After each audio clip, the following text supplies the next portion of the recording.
हम विश्व में समृद्ध थे तब भी हमने कभी दुनिया को युद्ध में नहीं झोंका है। हम बुद्ध का देश है, युद्ध हमारी राह नहीं है। और इसलिए विश्व चिंतित न हो भारत के आगे बढ़ने से। मैं विश्व समुदाय को विश्वास दिलाता हूं कि आप भारत के संस्कारों को समझिए, भारत के हजारों साल के इतिहास को समझिए। आप हमें संकट मत मानिए, आप उन तरकीबों से न जुड़िए जिसके कारण पूरी मानव जात का कल्याण करने का सामर्थ्य जिस भूमि में है उस भूमि को ज्यादा मेहनत करनी पड़े। लेकिन फिर भी मैं देशवासियों को कहना चाहता हूं, चुनौतियां कितनी ही क्यों न हो, चुनौती को चुनौती देना ये हिंदुस्तान की फितरत में है। न हम डिगेंगे, न हम थकेंगे, न हम रुकेंगे, न हम झुकेंगे। हम संकल्पों की पूर्ति के लिए 140 करोड़ देशवासियों का भाग्य बदलने के लिए, भाग्य सुनिश्चित करने के लिए, राष्ट्र के सपनों को साकार करने के लिए हम कोई कोर कसर नहीं छोड़ेंगे। हर बदनीयत वालों को हम हमारी नेक नीयत से जीतेंगे, ये मैं विश्वास देता हूं। मेरे प्यारे देशवासियों, समाज की मनोरचना में भी बदलाव कभी कभी बहुत बड़ी चुनौती का कारण बन जाता है। हमारा हर देशवासी भ्रष्टाचार की दिमक से परेशान रहा है। हर स्तर के भ्रष्टाचार ने सामान्य मानवीय का व्यवस्थाओं के प्रति विश्वास तोड़ दिया है। उसको अपनी योग्यता, क्षमता का प्रति अन्याय की जो गुस्सा होता है वो राष्ट्र की प्रगति में नुकसान करता है। और इसलिए हमने व्यापक रूप से भ्रष्टाचार के खिलाफ एक जंग छेड़ा है।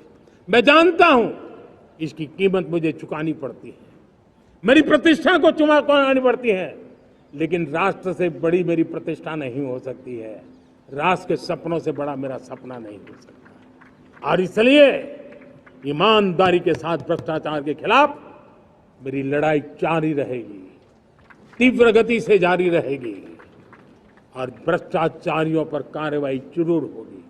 मैं भ्रष्टाचारियों के लिए भय का वातावरण पैदा करना चाहता हूं ताकि देश के सामान्य नागरिक को लूटने की जो परंपरा बनी है उस परंपरा को मुझे रोकना है।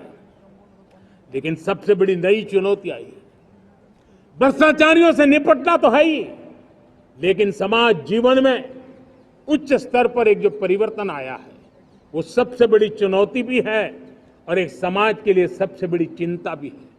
क्या कोई कल्पना कर सकता है कि मेरे ही देश में इतना महान संविधान हमारे पास होने के बावजूद भी कुछ ऐसे लोग निकल रहे हैं जो भ्रष्टाचार का महिमा मंडन कर रहे हैं, खुलेआम भ्रष्टाचार का जय जयकार कर रहे हैं।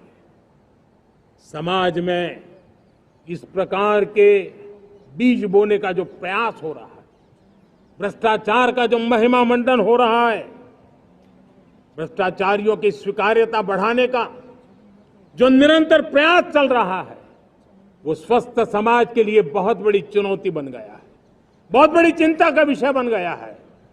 भ्रष्टाचारियों के प्रति समाज में दूरी बनाए रखने से ही किसी भी भ्रष्टाचारी को उस रास्ते पर जाने से डर लगेगा।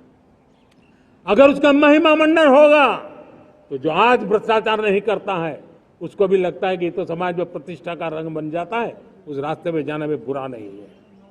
मेरे प्यारे देशवासियों,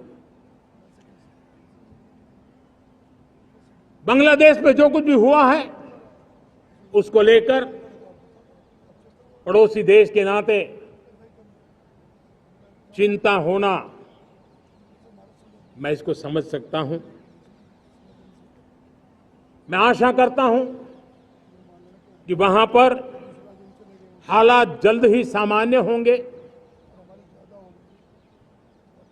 खास करके 140 करोड़ देशवासियों की चिंता कि वहां हिंदू, वहां के अल्पसंख्यक, उस समुदाय की सुरक्षा सुनिश्चित हो,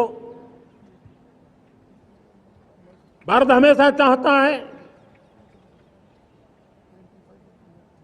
कि हमारे पड़ोसी देश सुख और शांति के मार्ग पर चले। शांति के प्रति हमारा कमिटमेंट है, हमारे संस्कार है। हम आने वाले दिनों में बांग्लादेश की विकास यात्रा में हमेशा हमारा शुभचिंतन ही रहेगा, क्योंकि हम मानव जाति की भलाई सोचने वाले लोग हैं। मेरे प्यारे देशवासियों, हमारे संविधान को 75 वर्ष हो रहे हैं। भारत के संविधान के 75 वर्ष की यात्रा देश को एक बनाना, देश को श्रेष्ठ बनाने में बहुत बड़ी भूमिका रही है। भारत के लोकतंत्र को मजबूती देने में हमारे देश के संविधान की बहुत बड़ी भूमिका रही। हमारे देश के दलित, पीड़ित, शोषित, वंचित को सुरक्षा देने का बहुत बड़ा काम हमारे संविधान ने किया है। अब जब संविधान के 75 वर्ष हम मनाने जा रहे हैं, तब हम देशवासियों ने संविधान में निर्दिष्ट कर्तव्य के भाव पर बल देना बहुत जरूरी है। और जब मैं कर्तव्य की बात करता हूं, तब मैं सिर्फ नागरिकों पर बोझ बनाना नहीं चाहता। कर्तव्य केंद्र सरकार के भी है, कर्तव्य केंद्र सरकार के हर मुलाजिम के भी है, कर्तव्य राज्य सरकारों के भी है, राज्य सरकार के हर मुलाजिम के हैं, कर्तव्य हर स्थानीय स्वराज संस्था के हैं, चाहे पंचायत हो, नगर पालिका हो, महानगर पालिका हो, तहसील हो, जिला हो, हर किसी के कर्तव्य है। लेकिन साथ साथ 140 करोड़ देशवासियों की कर्तव्य है। अगर हम सब मिल करके अपने कर्तव्यों का निर्वाह करेंगे तो हम अपने आप औरों के अधिकारों की रक्षा करने के लिए निमित्त बनेंगे। और जब कर्तव्य का पालन होता है, तब अधिकारों की रक्षा निहित होती है। उसके लिए कोई अलग से प्रयास करने की जरूरत नहीं पड़ जाती।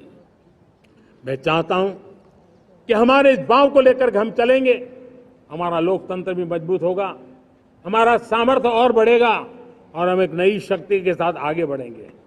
मेरे प्यारे देशवासियों, हमारे देश में सुप्रीम कोर्ट ने बार बार यूनिफॉर्म सिविल कोड को लेकर जो चर्चा की है, अनेक बार आदेश दिए हैं, क्योंकि देश का एक बहुत बड़ा वर्ग मानता है और उसमें सच्चाई भी है कि जिस सिविल कोड को हम लेकर के जी रहे हैं, वो सिविल कोड सचमुच में तो एक प्रकार का कम्युनल सिविल कोड है, भेदभाव करने वाला सिविल कोड है। ऐसे सिविल कोड से जब संविधान के 75 वर्ष मना रहे हैं और संविधान की भावना भी जो हमें कहती है करने के लिए, देश की सुप्रीम कोर्ट भी हमें कहती है करने के लिए, और तब जो संविधान निर्माताओं का सपना था